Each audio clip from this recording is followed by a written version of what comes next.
किसी भी एग्जामिनेशन से पहले का एक वीक बहुत इंपॉर्टेंट होता है because that week can make or break the examination for you. उस एक वीक में आपकी राइट स्ट्रैटेजी क्या होती है, किस तरह से अपने एंग्जाइटी लेवल्स को कंट्रोल करके पूरी प्रेपरेशन करते हैं, उस चीज पर डिपेंड करता है कि आपका उस बार का एग्जामिनेशन क्वालिफाई होगा या नहीं होगा।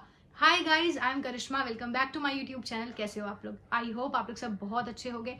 और अब जो SBI PO का ये लास्ट वीक है, ऑलमोस्ट सिर्फ 7 दिन बचे हुए हैं आपके पास इस एग्जामिनेशन के लिए। तो उसमें आपको क्या क्या चीजें करनी है, देखो एज एन एस्पिरेंट मैं क्या चीजें करती थी और क्या मेरे लिए वर्क करी कि मेरे सारे प्रीलिम्स क्वालिफाई हुए हैं। और वो एक लास्ट वीक मुझे तो लगता है कि मेरे लिए बहुत इंपॉर्टेंट रहा है।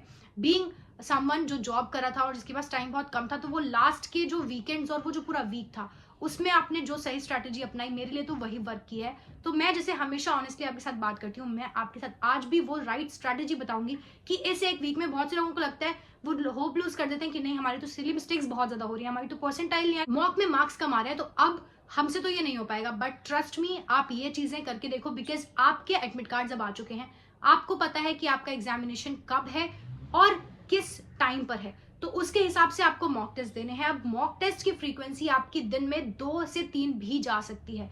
इस पूरे वीक में आपको सिर्फ और सिर्फ प्रैक्टिस करनी है। बिल्कुल relevant and exam level mock test का लिंक मैंने आपको डिस्क्रिप्शन में प्रोवाइड किया है, तो वो मॉक टेस्ट दो जाकर।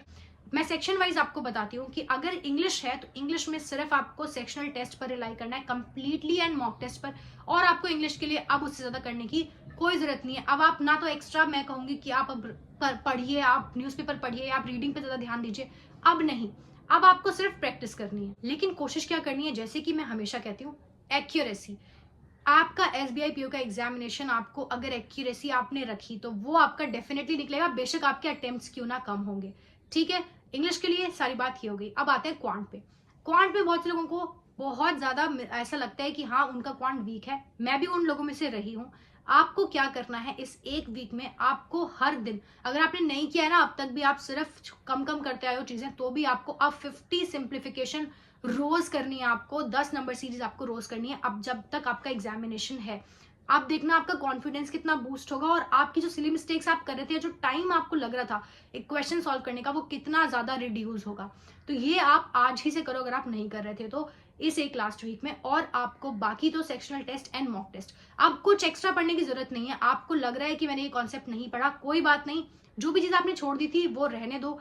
जो भी अब आप कर सकते हो, जो आपने कर रखा था, बस उसको ही आपको और ज्यादा से ज्यादा रिवाइज करना है। जितने भी PO एग्जामिनेशंस होते हैं ना, उनके प्रीलिम्स को क्वालिफाई करना इतना डिफिकल्ट नहीं होता है, क्योंकि अगर आपने एक्यूरेसी रखी और आपने सही तरीके से सही क्वेश्चंस पिक कर लिए उस टाइम फ्रेम में, तो आपका एग्जामिनेशन प्रीलिम्स तो 100% क्वालिफाई होने वाला है। अब बात करते हैं हम सबके फेवरेट रीजनिंग के बारे में, क्योंकि रीजनिंग सबका फेवरेट होता है, सबको आता है, इसीलिए रीजनिंग से एक्सपेक्टेशंस भी हमारी ज्यादा होती हैं। तो आपको मैं एक चीज बता दूं कि एक्सपेक्टेशंस ऑलवेज हर्ट, आपने सुना भी होगा सबने, इसीलिए हमें एक्सपेक्टेशंस तो बिल्कुल नहीं लेकर जानी है। आपका अटेम्प्ट क्या होगा वो इस बात पर डिपेंड करता है कि उस दिन आपके एग्जामिनेशन का, इनफैक्ट आपकी शिफ्ट का लेवल क्या आया है, उस बात पर आपका अटेम्प्ट डिपेंड करता है। इसीलिए हमें एक्सपेक्टेशन नहीं रखनी है, और ना तो ये सोचना है कि 35 करना है, 30 करना है। बस आपको इतना करना है कि जो भी आपकी स्ट्रैटेजी अब तक रही है उसी स्ट्रैटेजी से आपको एग्जाम देना है। और अब इस एक हफ्ते में आपको ज्यादा से ज्यादा नंबर ऑफ पजल्स करने हैं। अगर आप टाइमर के साथ भी नहीं कर रहे हो ना, तो भी आप 20 सिलोजिज्म, 20 इनइक्वालिटीज, इस तरह के जितने भी मिसलेनियस टॉपिक्स हैं उनको उठाओ और वो सॉल्व करते रहो। वो आपको 2-3 घंटे देने हैं। रीजनिंग को तो स्पेसिफिकली मैं बोलूंगी वो 2-3 घंटे दो, क्योंकि उसमें आपका जो स्कोर है वो बहुत ज्यादा मैक्सिमाइज हो सकता है। इसीलिए बस यही राइट स्ट्रैटेजी है। ज्यादा से ज्यादा नंबर ऑफ प्रैक्टिस, इंग्लिश में मैंने आपको बता दिया, क्वांट ने बता दिया, रीजनिंग में अगर आप टाइमर के साथ नहीं भी करना चाहते तो भी आप प्रैक्टिस करो।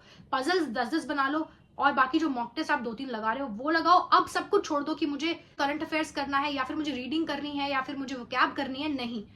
अब सिर्फ आपको मॉक टेस्ट देने हैं, और अब आपको सिर्फ प्रैक्टिस करनी है कि आपका दिमाग जो है वो यूज टू हो जाए उस सारे पैटर्न के जो आपको एग्जामिनेशन में देखने को मिलने वाला है। और कुछ भी बहुत डिफिकल्ट और बहुत नया नहीं आता है। प्रीलिम्स आपने दिए हुए हैं, आपने पहले भी पता है, जिनका फर्स्ट अटेम्प्ट है मैं उनको बता रही हूँ, ऐसा कुछ नहीं आएगा जो आपने मॉक टेस्ट में नहीं किया है। बस right selection of questions and attempting questions, because आपने जितनी प्रैक्टिस की है वो आपको हेल्प करेगी वहां पर। तो ये वो स्ट्रैटेजी है जो मैं अपनाती हूँ अपने एक वीक में, और जो आपको अपनानी है। और मैं आपको श्योर करती हूँ कि अगर आपने ये सब चीजें जो मैंने पहले बताई हैं वो आप करते आए हो और इस लास्ट वीक में आप करते हो, तो आपका प्रीलिम्स डेफिनेटली क्वालिफाई होगा। बस एक्यूरेसी रखना एग्जामिनेशन में और बिना डरे एग्जाम हमें देना है।